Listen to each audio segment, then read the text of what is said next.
Meu nome é Amanda e quero contar sobre algo que mudou minha vida para sempre. Em 2015, eu acreditava que havia encontrado um refúgio seguro, um lugar onde poderia me curar de um passado doloroso. Mas descobri, da pior forma, que o perigo pode se esconder nos lugares mais inesperados. Naquela época, eu estava presa em um ciclo muito sombrio com um cara chamado Lucas. A verdade é que aquele relacionamento foi um inferno, tanto que em muitas ocasiões eu senti que não sairia viva dali. O que começou como um amor bonito, logo se transformou em violência, ameaças e uma espécie de controle absoluto que me sufocava. Naquela época, eu quase perdi a sanidade mental e muito mais. A situação era tão grave que eu precisei pedir uma ordem de restrição contra ele, mas mesmo assim, ele não me deixava em paz. Eu nunca vou conseguir esquecer aquela cena brutal em que, na hora em que eu disse que queria terminar tudo, ele me olhou com aquela dureza nos olhos e, com a voz rouca de raiva, me disse: "O dia que eu realmente decidir te deixar ir, Amanda, vai ser o dia em que eu te matar." Essas palavras ainda ressoam na minha cabeça e, sinceramente, não há um dia em que eu não pense nelas.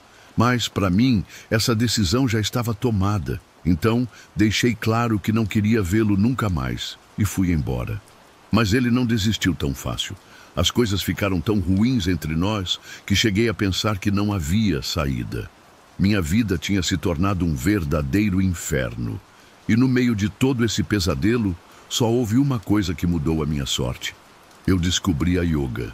Para ser sincera, eu nunca tinha sido fã de yoga. Eu via como algo calmante, mas não dava muito crédito. Contudo, uma tarde, minha melhor amiga Luna, que era uma fã total dessa vibe, me disse: "Ei, Amanda, você tinha que vir numa aula comigo, vai te fazer bem." Naquele momento, eu estava em um dos meus piores estados, com a depressão no auge e sem vontade de fazer nada, muito menos de sofrer em um tapetinho. Pensei nisso por alguns minutos e no final acabei dizendo que não. Mas Luna, que era muito persistente, com certeza percebeu que eu realmente precisava de ajuda e não me deixou em paz. "Vai, tenta só uma vez, amiga. Não custa nada e pode te ajudar a se sentir melhor", ela insistiu. Ainda me lembro daquela discussão, mas no fim, acabei aceitando por puro esgotamento mental. Naquela tarde, chegamos ao estúdio de yoga e a verdade é que, à primeira vista, não parecia nada demais. Era um lugar tranquilo com velas, música suave e aromas de incenso que convidavam ao relaxamento. O instrutor daquele dia se chamava Marcos e ele nos disse que faríamos algo chamado Hatha Yoga.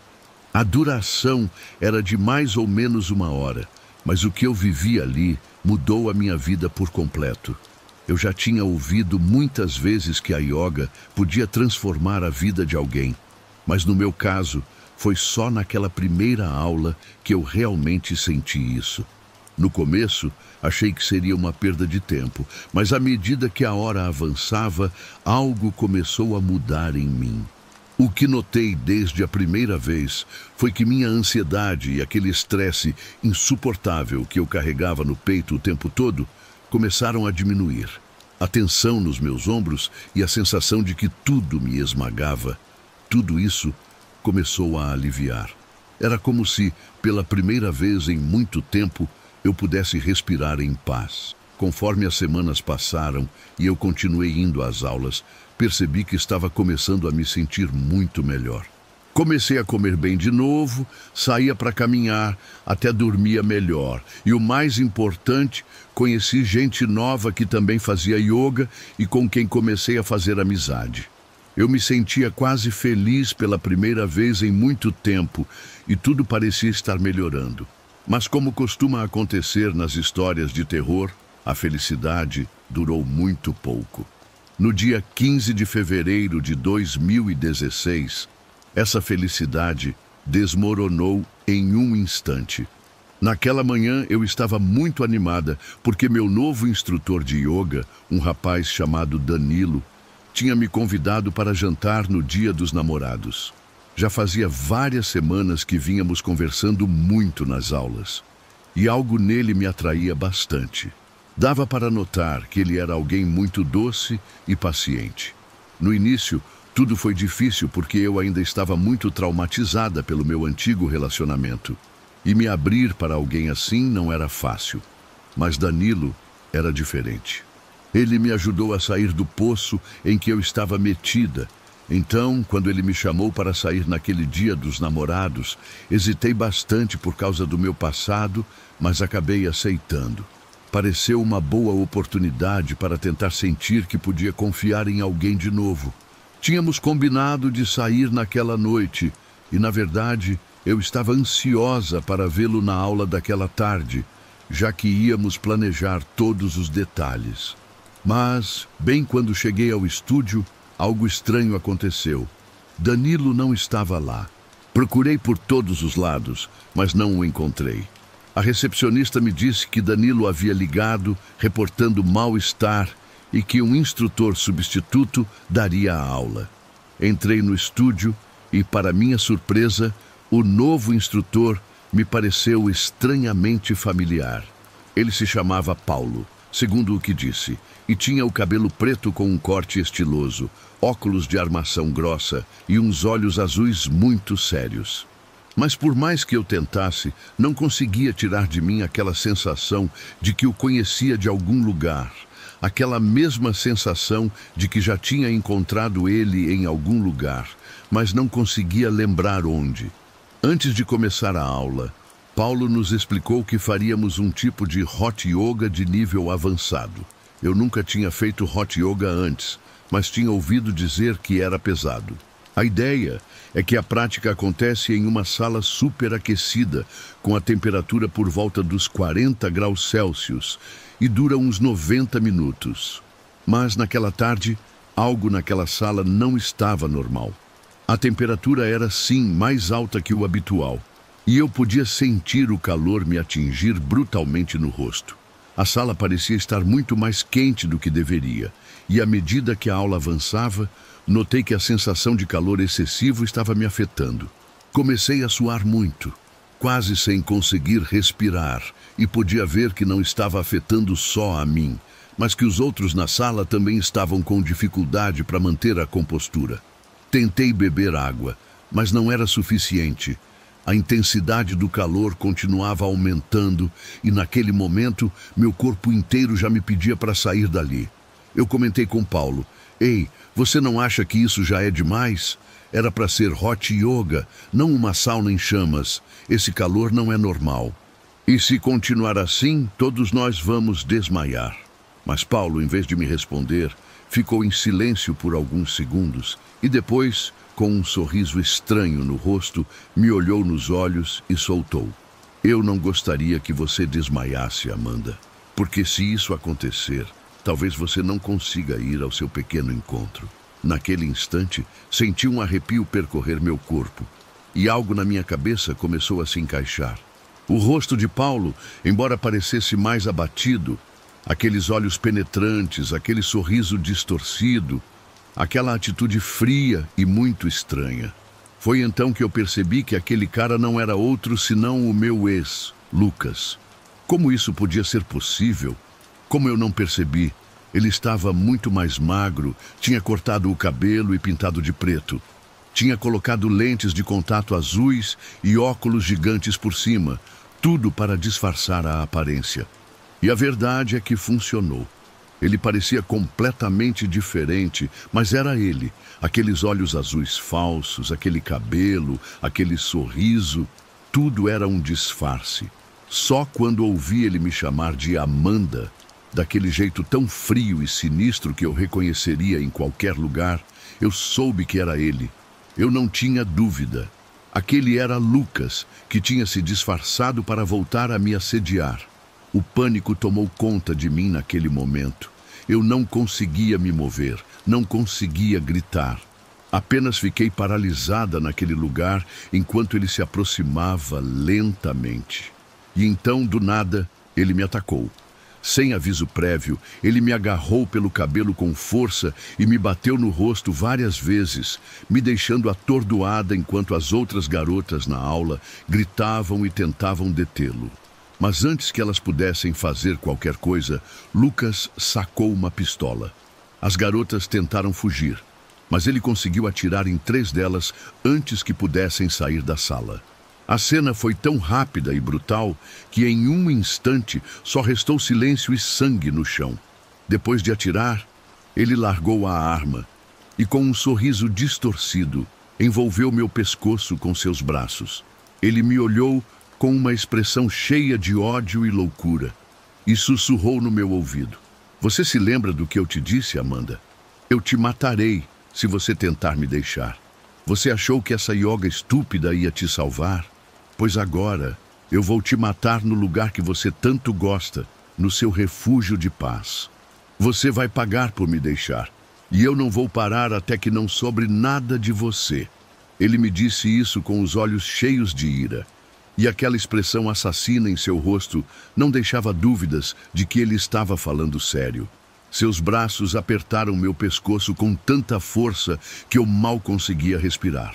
Lutei para me soltar de seu aperto e tentei com todas as minhas forças chutá-lo, arranhá-lo ou fazer qualquer coisa para me defender. Mas foi inútil. E em um momento, tudo começou a escurecer.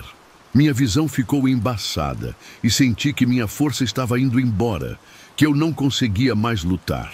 Minhas pernas estavam paralisadas e meus olhos, pesados, se fecharam pouco a pouco. Mas bem quando eu pensei que ia morrer, ouvi batidas fortes na porta e vozes que gritavam a plenos pulmões. De repente, 2 homens grandes invadiram a sala e se lançaram sobre Lucas. Ele tentou pegar sua arma, mas já era tarde demais. Eles o dominaram e o imobilizaram completamente em um instante. Eu caí no chão, quase sem forças, tentando recuperar o fôlego. E quando levantei o olhar, percebi que aqueles homens não eram policiais nem nada do tipo. Eram os seguranças do estúdio, aqueles que ficavam na entrada. Disseram que tinham ouvido os gritos e os disparos e que a polícia chegaria em alguns minutos.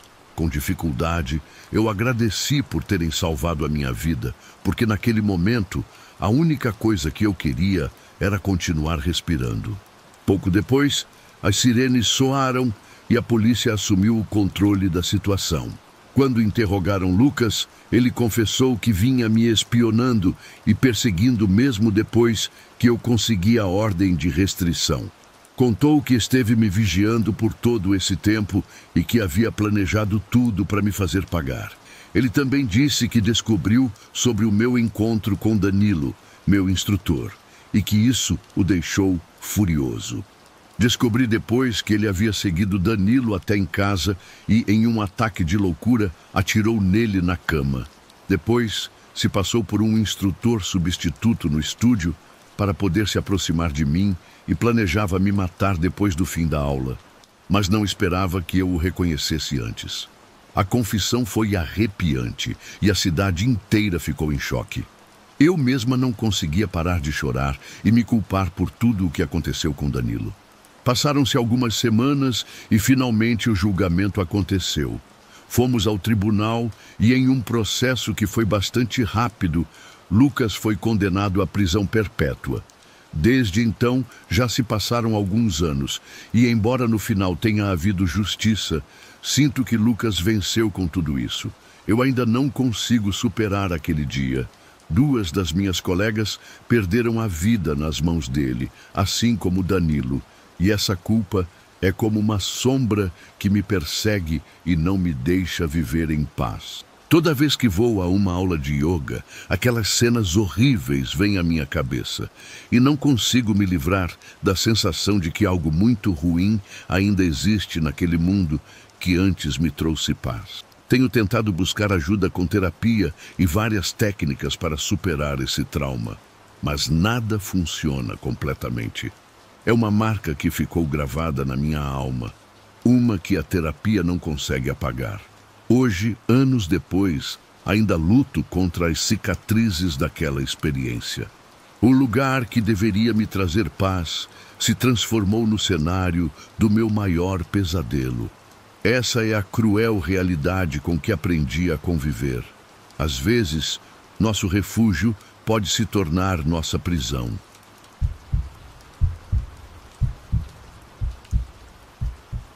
Vocês sabem qual é a linha que separa o amor da obsessão? Eu descobri que essa linha não existe. É só um precipício onde uma coisa se transforma na outra, e a queda é aterrorizante. Isso aconteceu comigo faz uns anos, com um cara que eu conheci no trabalho chamado Ricardo. Fiquei com ele por quase 3 anos, e no início tudo parecia super romântico. Ele me dizia que me amava mais que tudo no mundo, e na minha cabeça isso parecia a coisa mais doce que existia. Mas na prática, a realidade era outra. Com o tempo, aquele relacionamento se tornou uma espécie de prisão sem paredes. Ricardo era daquele tipo de homem que está sempre de olho em você, em todo lugar. Quando a gente ia para algum canto, ele queria ficar grudado em mim como um carrapato, e nem era por controle. Ou pelo menos era o que eu pensava, mas sim uma espécie de apego pegajoso que às vezes não me deixava nem respirar. Ele não me proibia de fazer as coisas, mas queria estar sempre grudado em mim, invadindo cada espaço da minha vida. No começo, isso parecia um gesto de amor, mas depois de um tempo, já era demais. Lembro que, em uma manhã, bem quando eu estava com pressa para sair para o trabalho, ele estava parado na porta com aquela cara de "eu te amo tanto". Ele sabia que eu tinha uma reunião importante naquele dia. E mesmo eu dizendo que precisava me concentrar e sair rápido, ele continuava querendo me abraçar, me beijar e dizer que eu era linda e essas coisas. Aquele dia foi a gota d'água. Eu pedi, por favor, que ele saísse da frente e me deixasse ir de uma vez, e que não ficasse me mandando mensagem o dia todo como um louco, porque eu realmente precisava me concentrar. Ricardo disse que entendia, mas no fundo eu não acreditei nele. No entanto, saí de casa e passei a manhã e boa parte da tarde sem ter notícias dele. A reunião correu bem, e depois de ficar no meu escritório sem tantas distrações, me senti um pouco aliviada. Mas bem nesse momento, olhei pela janela e então congelei. Lá estava Ricardo, no meio do estacionamento do escritório, sozinho e parado como uma estátua, como se não tivesse nada para fazer, apenas me olhando.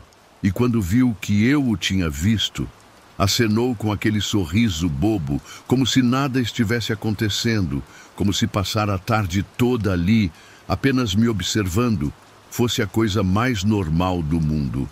Isso já era demais. Tentei me acalmar para não explodir ali mesmo e então apenas enviei uma mensagem curta. "Vai para casa." Mas ele não se moveu. Continuava ali, com aquela cara de que estava tudo bem. Já no fim da tarde, a verdade é que comecei a ficar nervosa. Não consigo explicar o quão sufocada eu me sentia, mas ao mesmo tempo não sabia como enfrentar aquilo. Eu queria ir embora com todo mundo para que ele não me visse, para me perder no meio da multidão, e ele não conseguir se aproximar. Mas isso, na verdade, foi um erro, porque assim que eu saí, ele me viu na mesma hora, começou a correr na minha direção e me entregou uma caixa de chocolates que estavam completamente derretidos, como se ele os tivesse deixado no sol a tarde inteira. "Como foi seu dia, amor? Nossa, senti tanto sua falta", ele me disse, com aquele sorriso bobo.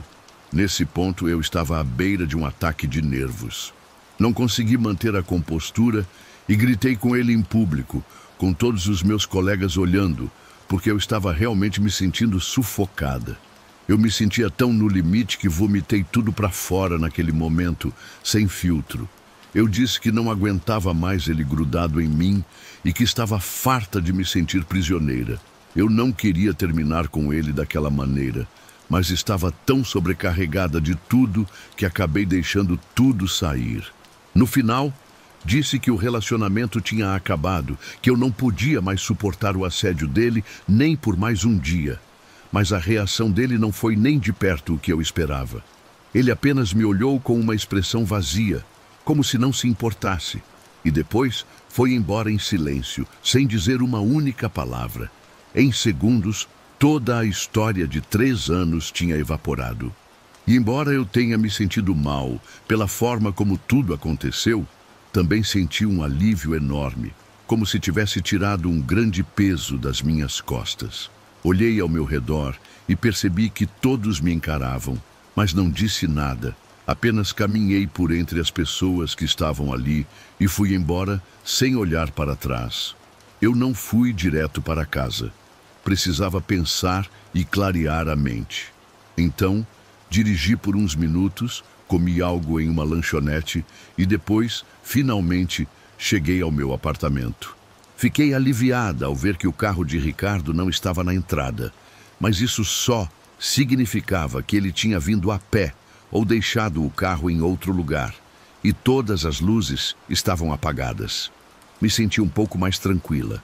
Pensei que ele finalmente tinha entendido. Então entrei, tirei os sapatos, joguei minha bolsa de lado e me joguei no sofá, pronta para colocar uma série que costumávamos ver juntos e tentar relaxar. Mas em vez disso, senti um formigamento estranho na nuca, como aquele que você sente quando sabe que alguém está te olhando. E quando me virei, lá estava Ricardo, bem atrás de mim. Ele devia ter entrado quando eu estava distraída, ou talvez eu tenha esquecido de trancar a porta na correria. Eu não tinha ideia de quanto tempo ele estava ali, provavelmente desde antes. Tentei me levantar do sofá, mas antes que eu pudesse, ele se lançou sobre mim e me jogou no chão. Não pude fazer muita coisa. Tentei me defender, mas ele era forte demais. E então, Ricardo me agarrou pelo pescoço e bateu minha cabeça no chão várias vezes, até que eu perdi a consciência. Quando acordei, a primeira coisa que senti foi que quase não conseguia respirar. Meu rosto estava encharcado e quando tentei mover os braços, percebi que meus pulsos estavam amarrados ao sofá. Eu me encolhi de medo. Não conseguia entender o que estava acontecendo. Eu ainda estava muito atordoada pelos golpes. A única coisa que eu sabia é que algo estava realmente muito errado. Só me diga a verdade, ouvi Ricardo dizer com uma voz fria e calma. Sei que você está me traindo. Ricardo se aproximou de mim com um balde d'água e enfiou minha cabeça dentro dele até quase me deixar sem fôlego. Então, quando senti que não aguentava mais, ele levantou minha cabeça e finalmente pude respirar. Diga a verdade, com quem você está me traindo? Ele gritou na minha cara e foi aí que eu entendi. Esse psicopata estava tentando me afogar de mentira só para brincar com o meu medo e arrancar de mim uma verdade que não existia. Que história é essa? Eu disse. E então ele colocou uma fronha na minha cabeça e começou a despejar o conteúdo do balde no meu rosto. Mais uma vez, senti que ia me asfixiar e quando o maldito tirou o pano, eu o vi me olhando com aquela expressão de deboche, como se estivesse gostando de me torturar. Eu ofegava, sem conseguir respirar direito, e ele me perguntou de novo. Quem é? Trabalha com você? Tentei explicar que eu não tinha sido infiel e que só estava cansada do seu assédio, mas ele não acreditou. Ele apenas voltou a cobrir meu rosto com o pano, como se fosse só um jogo doentio para ele. Naquele instante, soube que ele não me deixaria ir até que eu confessasse algo, mas eu não tinha nada para dizer. Então, a única saída era enganá-lo. Então, quando ele finalmente descobriu meu rosto de novo, eu disse que estava com outra pessoa, que não queria dizer quem era, mas que, se ele desamarrasse meus pulsos, eu contaria. Ele fez uma expressão séria. Me olhou em silêncio por alguns segundos, com um olhar sombrio que eu nunca tinha visto antes. Eu juro a vocês que naquele momento pensei que ele ia me matar, mas não o fez. Em vez disso, ele soltou um suspiro pesado e desamarrou minhas mãos. Como se não achasse que eu ia me defender, mas ele estava enganado. Assim que ele soltou uma das minhas mãos, eu dei um soco com toda a minha força no nariz dele. Recentemente, Ricardo tinha feito uma cirurgia por causa de uma fratura que sofreu jogando futebol americano. Então, a dor devia ter sido horrível, mas eu não me importei. Ele merecia. Ricardo caiu para trás, segurando o nariz e gritando de dor desesperadamente, me dando tempo suficiente para soltar minha outra mão e sair correndo pela porta. Corri para a casa do meu vizinho e chamei a polícia na mesma hora. Quando eles chegaram, Ricardo já não estava lá, tinha escapado. A polícia tentou localizá-lo, mas foi inútil. Ricardo não estava em lugar nenhum, como se tivesse sumido do mundo.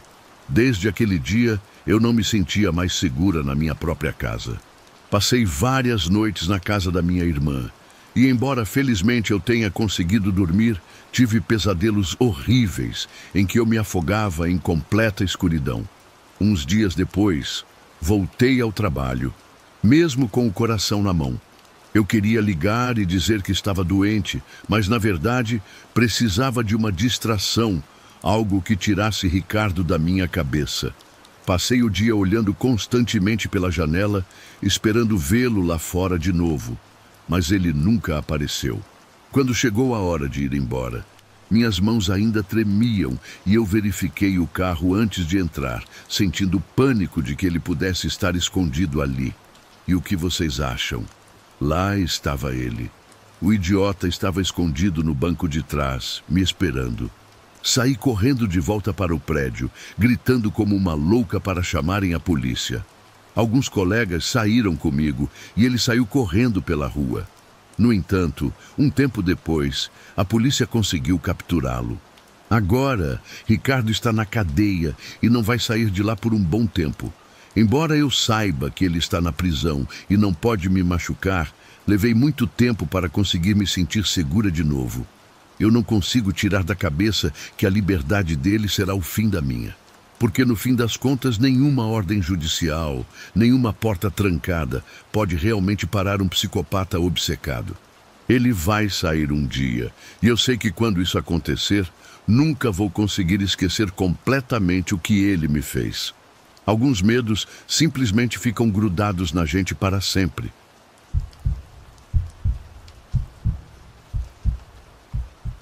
Você já se deparou com um segredo que jamais deveria ter descoberto? Eu me vi diante de um assim, e quase paguei com a própria vida por ter presenciado a verdade. Tudo começou por causa da minha irmã, Rosa. Ela precisava ficar alguns dias no meu apartamento porque o marido dela, Marcelo, tinha ido a uma viagem de negócios. Eles não tinham nem um ano de casados ainda, então, claro, ela sentia muito a falta dele e por isso eu queria fazer companhia a ela naqueles dias. Mas desde o primeiro momento, havia algo que me deixava nervosa. Ela pensava no Marcelo o tempo todo, no que ele estaria fazendo, se ele sentia tanta falta dela quanto ela me dizia. No dia seguinte de manhã, eu quis fazer uma surpresa. A ideia era comprar umas rosquinhas recheadas, que eu sabia que ela adorava. Então, eu fui até uma confeitaria que fica um pouco longe, antes que ela acordasse. Eu sei que ela ama aquele lugar, sério. Para ela, aquelas rosquinhas são o máximo. Então, não hesitei em dirigir até lá só para lhe dar um agrado. A rua estava vazia, e embora o caminho fosse longo, não me importei. Eu só queria voltar rápido para que ela não percebesse. Cheguei na confeitaria em menos tempo do que esperava e pedi meia dúzia de rosquinhas de variedades diferentes para dividirmos. Assim que peguei meu pedido, agradeci ao rapaz no caixa e saí quase correndo de lá com a sacola na mão. Mas algo me chamou a atenção quando eu já estava quase na porta. Naquele momento, pareceu que vi um rosto conhecido com o canto do olho. Então me virei e quando o fiz, meu coração parou por um segundo. Vi ele em uma mesinha, quase no fundo da confeitaria, estava o Marcelo. Mas ele não estava sozinho, e sim na companhia de uma mulher muito bonita que eu não reconheci. Duvidei por um momento do que meus olhos estavam vendo. Então forcei a vista para distingui-lo bem. E embora ele tenha tentado esconder o rosto, não havia dúvida. Era ele, era o Marcelo. Ele sempre tinha sido um cara muito tranquilo e sério. Nunca pareceu ser alguém que gostasse de fazer coisas fora do normal, muito menos trair minha irmã com outra mulher. Mas daquela vez, sua atitude mudou completamente. Sua expressão ao me ver foi de puro nervosismo, e a mulher ficou vermelha como um pimentão. Imediatamente, ela olhou para ele e depois para mim. Eu não pensei duas vezes. Peguei minha caixa, fui direto até a mesa deles e perguntei direto: "O que você está fazendo aqui, Marcelo?" Ele, com um sorriso nervoso, me respondeu que ele e sua colega de trabalho estavam comprando rosquinhas para uma conferência que teriam no escritório. Mas qual é? Aquela desculpa foi claramente uma mentira. Eles só tinham 2 rosquinhas, uma para cada um, e já estavam pela metade. Dava para ver que não estavam ali para uma reunião. A mulher ao lado dele ficou completamente vermelha e calada. Por alguns momentos, parecia que ela ia chorar ou algo assim, enquanto Marcelo ficava cada vez mais nervoso, o que deixou claro que eles sabiam que eu os tinha pegado no flagra. Por isso, sem hesitar, peguei meu celular e tirei uma foto dos 2, mas não disse mais nada. Apenas os encarei por mais um segundo com uma cara de acusação, deixando claro que não engolia as mentiras deles nem um pouco. Depois, peguei a caixa com as rosquinhas e saí da confeitaria sem olhar para trás. Marcelo gritou naquele momento: "Espera!" Mas eu nem me virei. Eu só queria sair dali de uma vez por todas. Quando cheguei ao meu carro, fiquei um tempo ali sem saber o que pensar. Minha cabeça estava um caos. Eu sabia que assim que chegasse em casa, teria que contar para Rosa. Mas, sinceramente, eu não queria. Não queria que ela soubesse que seu marido estava sendo infiel. Ainda não. Isso partiria o coração dela. Liguei o motor e saí do estacionamento com o coração na mão. E foi então que notei algo estranho. O carro do Marcelo, aquele Nissan velho que ele tinha, começou a me seguir. O carro dele saiu da confeitaria bem na hora que eu saí e começou a me perseguir. Naquela hora, as ruas estavam desertas. E aquele carro velho era o único na estrada. E o pior, ele nem tentava disfarçar. Vinha a toda velocidade atrás de mim, buzinando e piscando os faróis para que eu parasse. Mas eu não ia parar. Eu também acelerei, e ele não ficou para trás. Respondi acelerando junto, e em seguida ele começou a buzinar mais e a piscar as luzes como se quisesse que eu freasse o mais rápido possível. A verdade é que eu já estava começando a ficar nervosa, não sabia o que fazer. Como eu disse, ele sempre tinha sido um cara muito calmo, que nunca perdia a compostura por nada, e de repente agora vinha com essa perseguição. Sei lá, me dava arrepios. Então, em uma dessas, de repente senti uma batida forte na traseira do meu carro. Não tive tempo de reagir direito, e pela velocidade em que eu estava, não havia muito o que eu pudesse fazer, então perdi o controle do carro e derrapei para fora da estrada. Tudo aconteceu em 1 segundo. Antes que eu me desse conta, bati em uma árvore bem ali, no meio do bosque. A pancada foi tão brutal que nem me lembro direito. Só sei que perdi a consciência e quando percebi, já estava presa entre as ferragens do carro, com o airbag disparado e sem conseguir me mover. Eu não conseguia ver muito, tudo estava embaçado. E ao tocar meu rosto, notei que estava encharcado de sangue. Meu nariz tinha quebrado na colisão e eu senti uma dor enorme.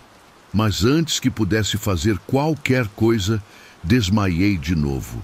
Na vez seguinte que recobrei a consciência, me vi cercada de silêncio, com a cabeça no assento e completamente atordoada. Eu estava em estado de choque e o pior era que não conseguia me mover, porque tudo doía. Mas então ouvi bem de perto uma voz que me deixou sem ar. Era a voz da mulher que acompanhava Marcelo. "Ela está morta?" perguntou ela seca. "Tomara que sim", respondeu Marcelo, como se a preocupação dele não fosse comigo, mas sim com o fato de eu não ter morrido. Naquele momento, senti alguém colocar a mão no meu bolso e pegar meu celular. Era Marcelo, e parecia que ela o estava ajudando, porque eu ouvi dizer que estava apagando a foto que eu tinha tirado. Depois, ouvi um estalo e supus que ele estava esmagando o celular contra o chão ou algo assim. "E se ela ainda estiver viva?" perguntou ela, muito mais nervosa que antes. Eu não sabia se era pela culpa do que tinham feito ou pela preocupação de que eu pudesse acordar e contar algo, mas o ouvi a consolando e dizendo que ele cuidaria de tudo. E bem nesse momento, senti que ele me agarrava pelo braço com força e começava a me puxar para fora daquele carro destruído. Eu sentia uma dor indescritível no corpo todo e sabia que não era capaz de me defender. Então, a única coisa que me ocorreu foi me fazer de morta, fechar os olhos e fingir que não estava mais respirando enquanto ele e aquela mulher me tiravam de lá. Não foi fácil, porque a dor quando ele me arrastou e me jogou no chão foi insuportável. Meus músculos ardiam, mas fiz o possível para manter os olhos fechados e não me mover. Eu tinha medo, muito medo, e só pensava que se eu fingisse estar morta, talvez pudesse escapar antes que ele ou ela me fizessem algo pior. Naquele momento, senti que me arrastavam pelo chão sem nenhum cuidado. Foi horrível. Meu corpo gritava de dor e todos os meus músculos estavam tensos. Tentei não abrir os olhos porque sabia que, se me descobrissem antes que eu pudesse fazer algo para me salvar, seria o meu fim. E bem então, a mulher começou a chorar como uma louca e a dizer algo que, honestamente, não entendi muito bem. Só sei que ele me soltou e a abraçou. E no meio disso, percebi que aquela era a minha melhor chance de escapar. Aproveitei que estavam distraídos e, com toda a minha força, me ergui um pouco. Cada fibra do meu corpo doía, mas comecei a me arrastar pela ribanceira. A descida em que eu caí dificultava o avanço, e parecia que talvez meu tornozelo estivesse quebrado, porque me custava muito me mover, mas por sorte consegui chegar ao asfalto.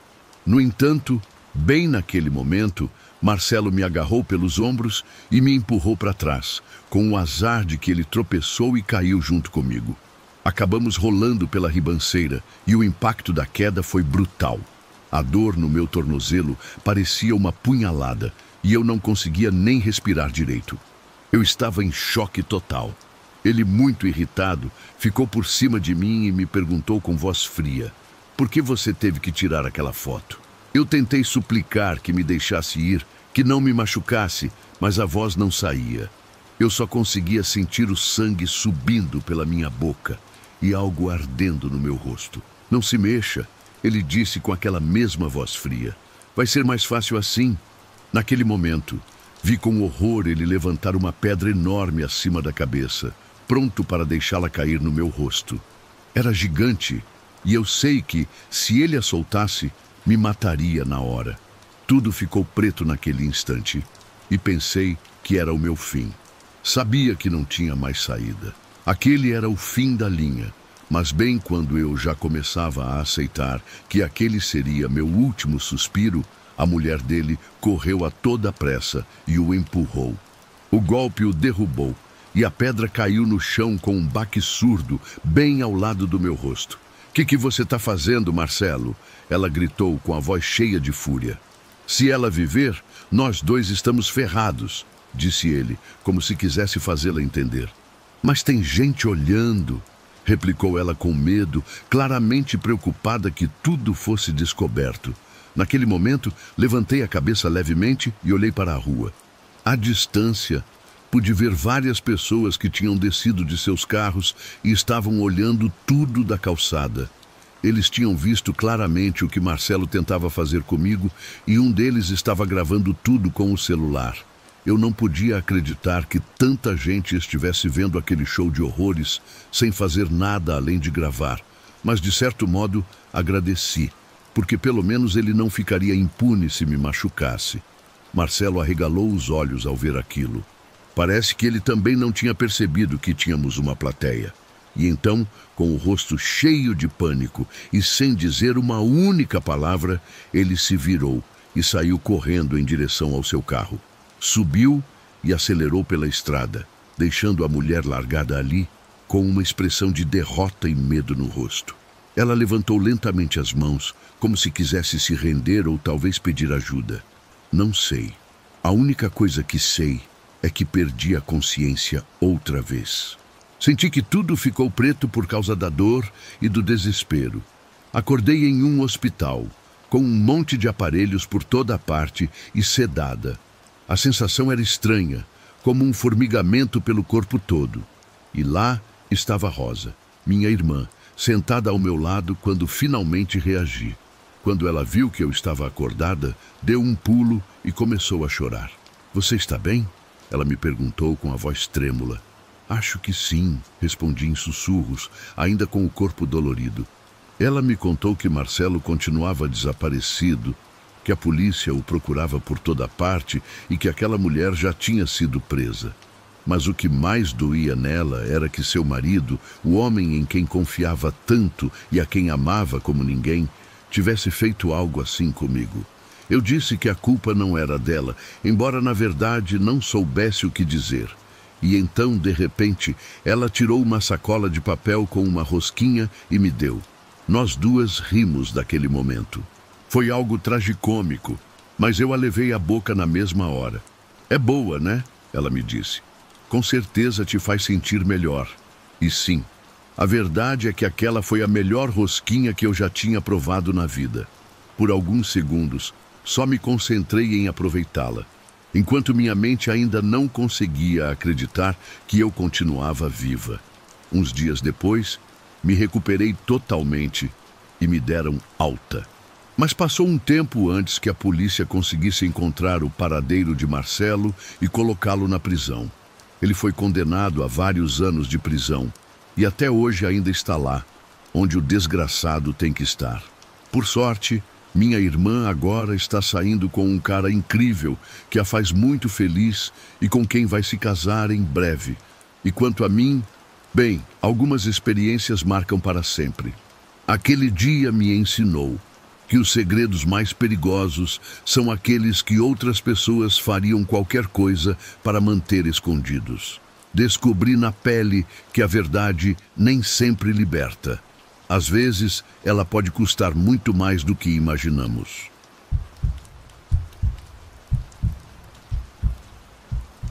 Vocês acreditam em destino? Eu acreditava, até descobrir que a minha alma gêmea não foi um presente do universo, mas uma armadilha muito bem planejada. A Júlia era minha namorada há 1 ano, e eu estava completamente apaixonado por ela. Ela era como o sol que iluminava todo o meu mundo. Eu poderia dizer que foi o destino que nos uniu, porque ele sempre nos juntava em lugares diferentes, por coincidência. Esta história começou quando nos conhecemos na festa de um amigo e, depois daquele dia, nos encontramos na faculdade, no parque, e finalmente ela se tornou minha nova vizinha. Era como se estivéssemos predestinados. Fui eu quem a abordou primeiro. Ela era encantadora demais, com seu cabelo castanho e seu sorriso brilhante. "Oi, eu sou o Samuel. Acho que já te vi por aqui algumas vezes", eu disse. Então, ela se apresentou e nós nos demos muito bem. A partir daí, começamos a sair. As semanas seguintes foram de pura felicidade. Ela era a namorada perfeita. Sabia de tudo que eu precisava. Não conseguia ficar sem me ver. Era muito atenciosa, carinhosa e me fazia sentir como se eu fosse o centro do mundo dela. Um dia, eu tinha uma aula de sociologia na universidade e nos dividiram em grupos para trabalhar em um projeto. Minha dupla era uma garota gente boa chamada Carla, e nosso projeto incluía uma discussão em grupo com alguns adolescentes. Carla e eu tínhamos que passar um tempo juntos para criar um plano, e eu estava tão focado no planejamento que me esqueci de avisar a Júlia que chegaria tarde. Ela tinha se mudado para o meu apartamento e eu sabia que ela ficaria preocupada. Pedi licença para a Carla e disse que precisava fazer uma ligação. Liguei para a Júlia várias vezes, mas o celular dela caía na caixa postal o tempo todo. Comecei a me preocupar. Então pedi desculpas para a Carla novamente e corri para casa. Cheguei rápido, digitei o código do meu apartamento e entrei, só para encontrar a Júlia no chão, com cacos de vidro espalhados por todo lado e algumas fotos jogadas por ali. Eu fiquei completamente apavorado.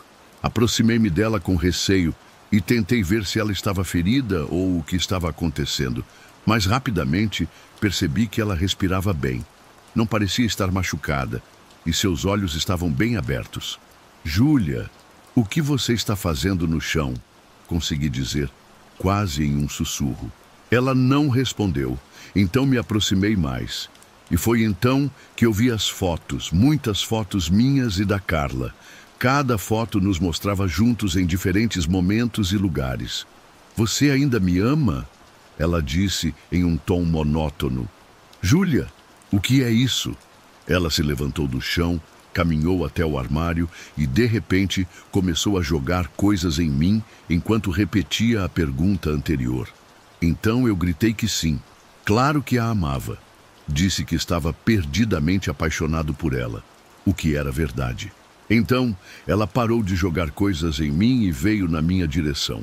Começou a andar descalça sobre os vidros quebrados e eu pude ver pequenos cortes começando a aparecer em seus pés, mas ela parecia não sentir dor nenhuma, como se estivesse em transe. Depois, passou os braços ao redor da minha cintura e me olhou com olhos brilhantes. Quem é essa garota? Ela é minha dupla no projeto, respondi com um pingo de medo que não gostei nem um pouco. Livre-se dela, ela disse, e então me beijou intensamente. Eu amava a Júlia, amava de verdade, e tinha certeza de que ela era a melhor garota para mim, mas eu devia ter contado para a Carla.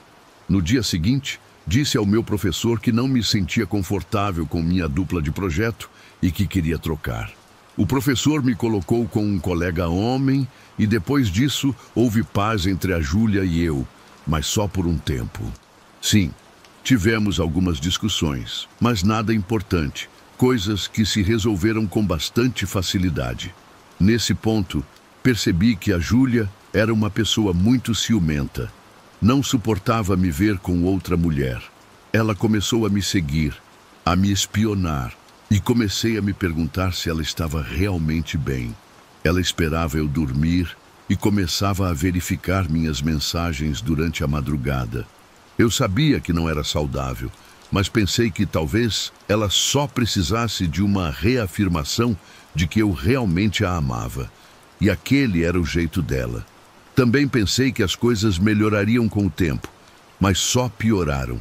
Uma noite confrontei a Júlia sobre seu controle noturno do meu celular e ela enlouqueceu. Ela gritou comigo e ameaçou me matar e se matar em seguida. Ao ouvir isso, eu a abracei e implorei para que se acalmasse. Então ela parou de gritar e eu pedi que me perdoasse. Nunca mais a confrontei por isso, mas aquele incidente me preocupou, porque eu não podia continuar assim. Então, tentei pensar em uma solução. Eu estava preso com essa garota psicopata que era extremamente obcecada por mim. Afastei-me dos meus amigos e familiares porque ela era tão carente que sempre queria que eu estivesse exclusivamente com ela. E quando eu passava tempo com qualquer outra pessoa, depois era um inferno com ela. Eu estava farto de tudo isso, então decidi dar um tempo. Saí uma manhã e disse que ia à academia, mas peguei meu carro e dirigi mais de 100 quilômetros até a casa dos meus pais. Foi como um sopro de ar fresco, pois eu não via meus pais há vários meses, desde que Júlia tinha entrado na minha vida. Naquele dia, pude ver meus velhos amigos e sair com meus primos. Eu não me sentia tão bem há muito tempo e me esqueci completamente da Júlia. Ela continuou me ligando e me incomodando, mas eu a bloqueei. Mesmo assim, ela não desistiu. Ela usou números diferentes para tentar entrar em contato comigo, mas eu não atendia. O medo começou a tomar conta de mim quando ela me enviou uma foto do meu quarto. Os lençóis, a cama e o edredom estavam todos cortados em pedaços. A Júlia precisava de ajuda. Liguei para a polícia e os informei sobre uma garota com problemas psicológicos, e eles me garantiram que iriam visitar meu apartamento. Finalmente, me senti em paz. A Júlia estava fora do meu pé. O resto do verão passou sem problemas, e eu me esqueci completamente da minha ex-namorada. Então, conheci uma garota em agosto. O nome dela era Elisa. Ela era muito diferente da Júlia. Não era carente nem autoritária. Era bastante agradável. Então, a convidei para sair, e quando estávamos no meio do jantar, vi alguém, uma garota de cabelo vermelho, mas que se parecia muito com a Júlia. Não era possível. Ela deveria estar em um hospital psiquiátrico, mas eu não acreditei que era realmente ela. E minha noite foi mais ou menos arruinada por esse simples fato. Disse a Elisa que precisava ir embora mais cedo e dirigir para casa. Quando cheguei, recebi uma notificação de mensagem da Júlia. Eu abri e era uma foto da Elisa em uma cadeira. Ela estava amarrada e amordaçada, e havia uma mensagem abaixo da imagem que dizia: "Venha para a casa da Elisa, querido. Estarei esperando." Saí correndo do meu quarto e pulei no carro. A Elisa estava em perigo, e a culpa era toda minha. Cheguei na casa dela e toquei a campainha tremendo. Eu estava apavorado, com um medo mortal. Não conseguia imaginar o que aquela louca faria com a pobre Elisa. Alguém abriu a porta e pude ver a Júlia, agora com o cabelo vermelho. Claro que era a garota que eu tinha visto no jantar. Ela sorriu para mim e me deixou entrar na casa da Elisa. Parecia satisfeita em me ver. Perguntou como eu estava e me levou ao quarto onde a Elisa estava amarrada na cadeira. Seus olhos estavam arregalados de surpresa. Provavelmente ela pensou que eu tinha planejado tudo com a Júlia. Claro que não. Eu não tinha planejado nada, mas ela estava completamente fora de si. A Júlia me forçou a beijá-la na frente da Elisa enquanto me ameaçava com uma faca. Eu não queria que a machucasse, mas precisava fazer algo naquela situação. Segurei a Júlia perto de mim e disse que tinha sentido saudades. Eu a beijei e ela se permitiu baixar a guarda. Então, aproveitei aquele momento, arranquei a faca de suas mãos e a empurrei contra a parede. Ela ficou em choque. Eu a peguei de surpresa. Agora ela estava uma fúria e tentou tomar a faca de mim, mas eu a empurrei de novo e começamos a lutar. Ela me xingou e gritou, me mordeu no braço e eu a empurrei, fazendo com que caísse no chão. E quando caiu, bateu a cabeça na quina da cama e ficou inconsciente. Corri para o lado da Elisa e a soltei. Ela estava chorando quando eu liguei para a polícia. Foi então que descobri que a Júlia era uma stalker obsessiva. Também soube, através da polícia, que nossos encontros casuais, antes de nos conhecermos, foram tudo, menos casuais, já que isso era algo que ela já tinha feito antes com outras pessoas. Ela não me conheceu por acaso, mas sim me escolheu como sua vítima e começou a me perseguir desde o dia zero do nosso relacionamento. Eu me certifiquei de que a Júlia ficasse presa por muito, muito tempo. Aprendi da pior forma que nem sempre o que parece destino é realmente sorte. Às vezes, é só alguém muito perigoso que escolheu você como alvo. E quando isso acontece, você percebe que estava sendo caçado desde o primeiro dia.